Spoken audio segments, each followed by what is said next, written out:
Verb forms. Quais são as regras para a conjugação de verbos nas diferentes formas? Olá, Marcondes Matos, mais uma vez aqui com vocês para aprender inglês de forma rápida, fácil e definitiva, ok? Com o nosso Daily Academy, que vocês já conhecem bem, sabem como funciona. Todo dia de manhã a gente vai estar enviando para vocês um texto pequeno, simples, ok? E um áudio com a leitura desse texto, onde vocês vão fazer a adquisição de vocabulário, ler o texto, fazer a conexão entre palavra e pronúncia, ok? E resolver questões de interpretação. À tarde, nós vamos estar enviando para vocês um videozinho como esse, onde eu vou estar fazendo a leitura do texto junto com vocês, resolvendo as questões de interpretação e destrinchando temas de gramática que são sempre pedidos nos editais, ok? E para participar, pessoal, muito fácil. Só entrar ali no nosso link na descrição, entrar nos nossos grupos do Telegram, que é lá que a gente vai estar fazendo a divulgação desse material. Bem, pessoal, então, sem mais delongas, nessa aula de hoje nós vamos treinar em nível de leitura e interpretação de texto, nós vamos falar sobre o Grand Ethiopian Renaissance Dam, ok? Essa represa, essa barragem que está sendo construída na Etiópia. Em vocabulário, nós vamos trabalhar com algumas palavras relacionadas a esse texto e em gramática nós vamos continuar com o nosso tema da aula passada, que é verb forms, as formas do verbo, ok? Quais são as regras para conjugar os verbos nas diferentes formas que eles assumem, ok? Bem, pessoal, como sempre, como vocês já estão acostumados, vamos começar pelo texto, vamos fazer a leitura juntos. Vamos lá? So, the Grand Ethiopian Renaissance Dam, Africa's largest, with a reservoir about the size of London, has the potential to further constrict Egypt's water supply, already under assault from pollution, climate change and Egypt's growing population. Então, a grande barragem da renascença da Etiópia, ok? A maior da África, ok? Com um reservatório aproximadamente do tamanho de Londres, nossa senhora, tem o potencial para constringir, diminuir, ok, ainda mais o acesso de água do Egito, que já sofre, ok, ataques ou já sofre diminuições devido à poluição, mudanças climáticas e à população crescente do Egito. The dam is scheduled to start filling this summer, but negotiations between the two countries over the $4.5 billion project have become a flashpoint. Então, a barragem, ok, está marcada, ok? Scheduled schedule é aquele timetable, quando você tem tarefas diárias e elas estão definidas por horário, schedule. Então, elas estão marcadas, nesse caso aqui, para começar a ser enchida, essa represa, ok? Esse verão. Mas negociações entre os dois países acerca do projeto de 4,5 bilhões de dólares, ok? Se tornou um flashpoint. Um flashpoint, pessoal, é um tópico que pode causar inflamação, ok? É um tópico de perigo, de eminente de violência, por exemplo, ok? Esse seria um flashpoint. Even creating murmurs of war. Então, até criando murmúrios de guerra.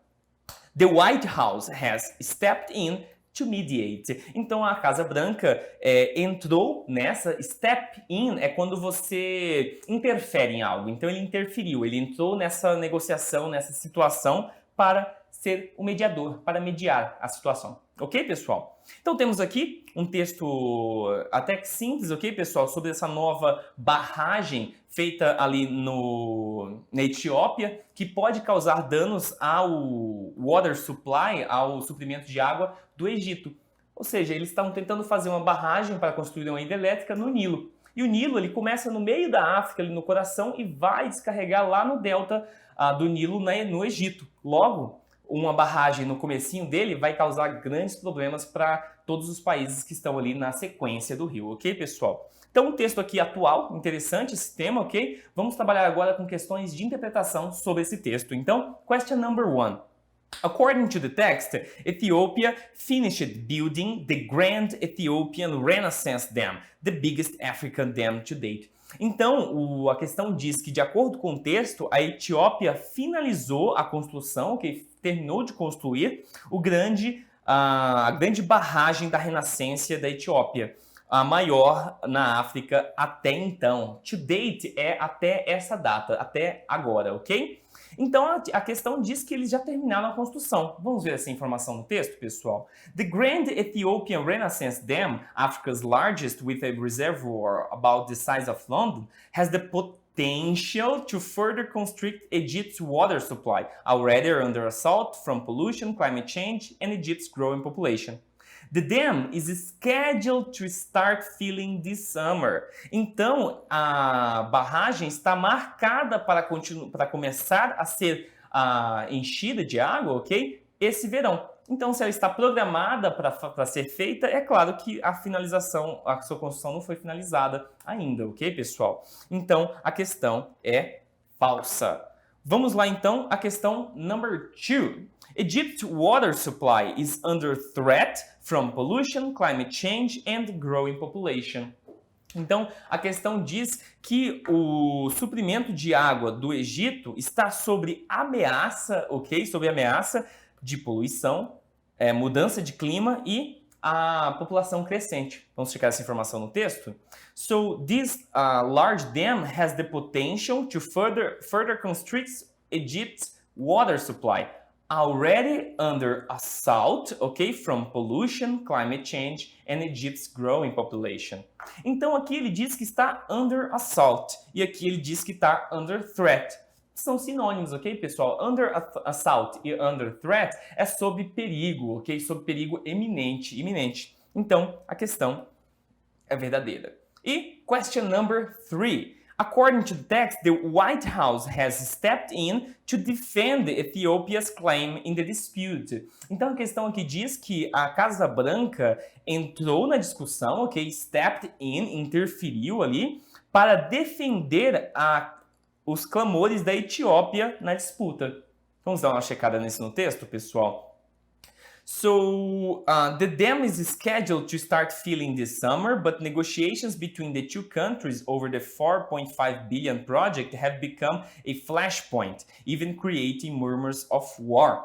The White House has stepped in to mediate. Ok? Então, mediate é mediar uma situação, ok? Um mediador, ele geralmente é neutro numa situação. Ele não traz a discussão para um lado ou para o outro. Ele está ali para mediar como um agente neutro. Então, a questão diz que ele está ali para defender o clamor da Etiópia na disputa. Logo, é falsa. Ok, pessoal? Então, temos aí a nossa discussão, nossa interpretação de texto. Vamos agora para o nosso tópico de gramática, que nós vamos continuar falando sobre os verb forms, as formas dos verbos, ok? Em inglês. Então, na aula passada, só para dar uma recapitulada, nós vimos que um verbo pode mudar a sua forma de acordo com a pessoa, o número ou o tempo verbal em que aquela frase está inserida, certo? Então, nós temos 5 dessas formas do verbo.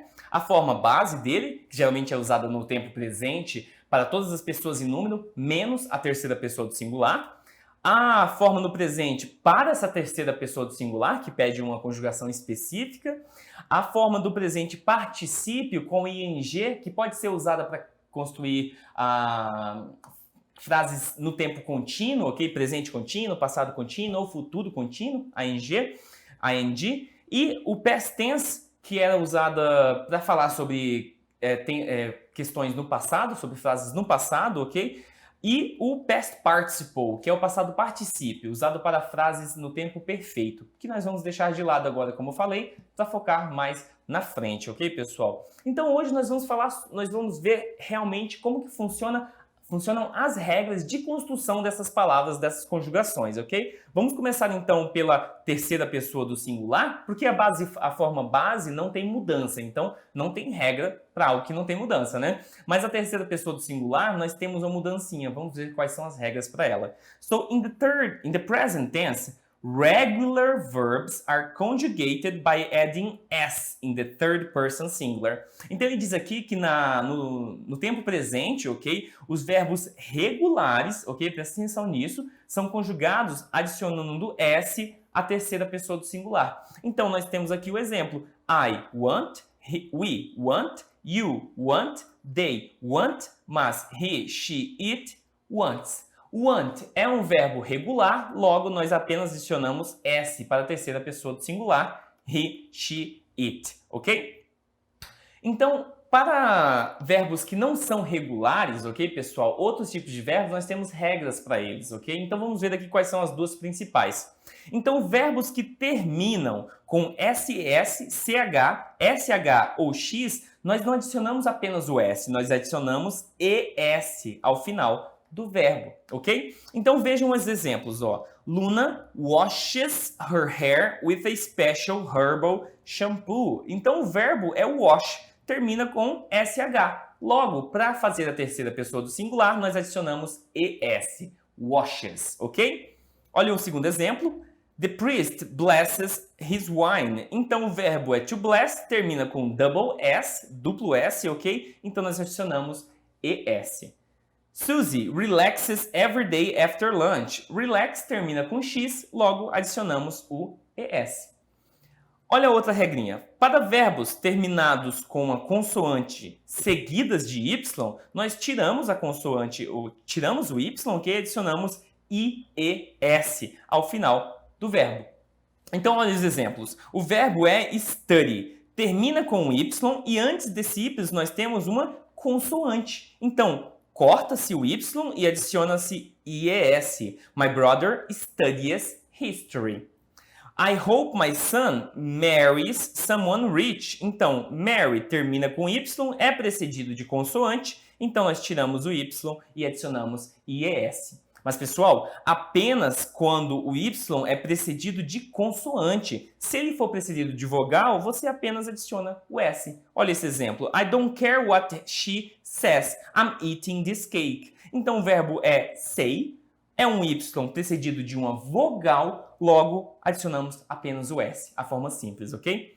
Pessoal, essas regrinhas aqui para adicionar o S à terceira pessoa do singular quando conjugar o verbo são muito parecidas com as regras de se fazer plural, ok? Plural também, quando as palavras terminam com SS, CH, SH, X, nós temos que colocar ES. Quando elas terminam com Y, precedidas de consoante, temos que tirar o Y e colocar IES. Então, se você memorizar aqui, já vai matar 2 coelhos com uma cajadada só, ok? Então, importante lembrar. Aquela é a forma do presente simples para a terceira pessoa do singular, ok? Agora nós vamos falar sobre o presente particípio, a forma com ing do verbo.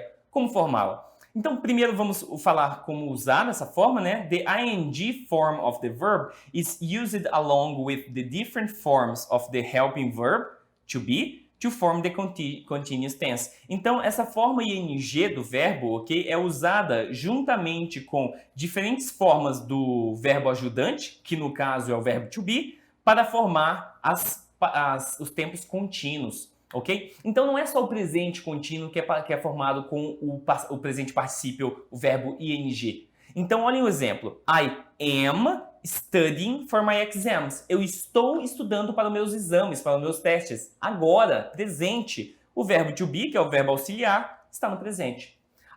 Tim was playing with a ball. Então, o Tim estava jogando, brincando com uma bola, ok? Nós continuamos com o nosso verbo no presente particípio, mas o que indica que isso é o passado contínuo é o nosso verbo to be, ok? E também, da mesma forma, temos o futuro contínuo. Então, Rima will be working tomorrow. O verbo presente no presente particípio ainda, working e ing, mas o modal will com o verbo to be indica que essa frase está no futuro, o futuro contínuo, ok? Então, o uso mais comum do presente particípio, do verbo com ing, são as formas contínuas, ok? Vamos ver agora as regras, então. Como usá-lo, ok? Quando adicionar. Então, quando um verbo termina com E, nós temos que tirar o E. Drop é deixar cair, ok? Então, nós tiramos o E e adicionamos ing. Então, olha o exemplo. Take, nós tiramos o E e colocamos ing, fica taking, ok? Mas já tem uma exceçãozinha aqui, ó, pessoal. Verbos terminados em double E, ou seja, duplo E, YE ou OE, como free, die and tiptoe, nós não derrubamos o E quando adicionar ing. Apenas adiciona-se ing, ok? Então fica freeing ou dying. Esse caso não muda, ok, pessoal? Mas na grande maioria dos verbos terminados em E, tira-se o E e adiciona-se ing. Outra regrinha. Quando um verbo de uma sílaba termina em vogal mais consoante, nós temos que dobrar a consoante final e adicionar ing. Olha um exemplo. Hit, ok? É um verbo de uma consoante apenas e tem uma vogal antes de uma consoante. Dobramos a consoante e adicionamos ing. Hitting, ok?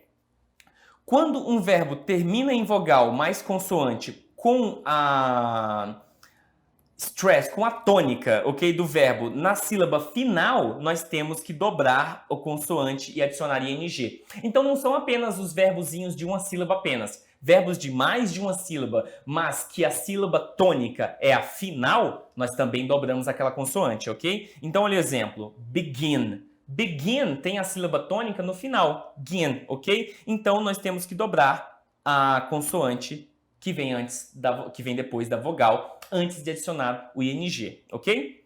Olha uma outra regrinha aqui. Do not double the consonant of words with more than one syllable if the stress is not in the final syllable. Então, essa regrinha de dobrar consoante quando ela vem após uma vogal, ela funciona apenas para verbos de uma sílaba só ou verbos de mais de uma sílaba onde a sílaba tônica é a última. Verbos grandes com mais de uma sílaba onde a tônica não está no final, não dobrem a consoante, ok, pessoal? Então, olha o exemplo. Remember has 3 syllables. Remember. And the stress is on the second syllable. Então, elas têm 3 sílabas e a tônica está na segunda sílaba. Remember, ok? Então, nós não adicionamos outra consoante. Fica remembering, ok? Então aqui, ó, nós temos uma consoante depois de uma vogal, mas como esse verbo tem mais de 3 sílabas e a tônica não é a final, não dobramos, ok? Pessoal, pode parecer confuso, pode parecer muita informação, eu sei, ok? Mas com o tempo a gente vai se acostumando às conjugações daquele verbo, ok? Olhem outros exemplos. Target. Target. A tônica está no começo. Então, apesar de ser consoante e vogal, não dobramos. Targeting. Visit. Visit. Ok? A tônica está no início de novo. Então, não dobramos na hora de adicionar ing. Ok? E, finalmente, nós temos a forma do passado. Ok, pessoal? Para os verbos regular past tense verbs end in ed and have special spelling rules. Então, esses verbos no passado geralmente têm o sufixo ed adicionados a eles para indicar o passado, ok? Então, nós também temos algumas regras especiais para soletrar ou para escrever, ok, essas palavras. Então, olhem, se atentem para essas regras. When the verb ends in e, add only d. Então, quando o verbo já termina com e, não precisa adicionar mais um e e o d, ok? Você adiciona apenas o d. Então, arrive, arrived, ok? Não precisa colocar mais um e aqui.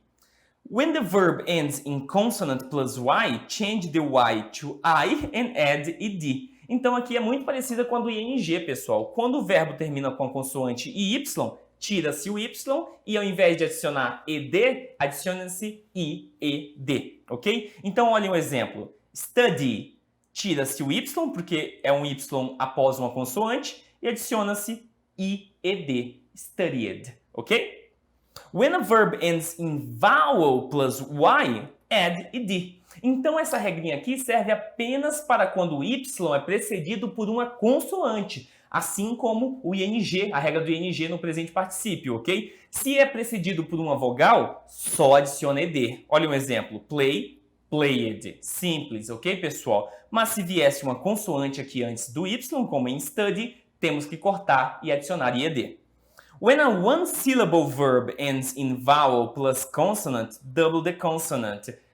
Pessoal, as regras são bem parecidas do ed e do ing. Vocês estão percebendo aqui? E a do simple present é muito parecida com o do plural. Então, essas regras, apesar de parecerem muitas, às vezes elas são reutilizáveis, ok, pessoal? Então, se memorizar, vai servir para mais de uma situação. Então, memorizem, ok?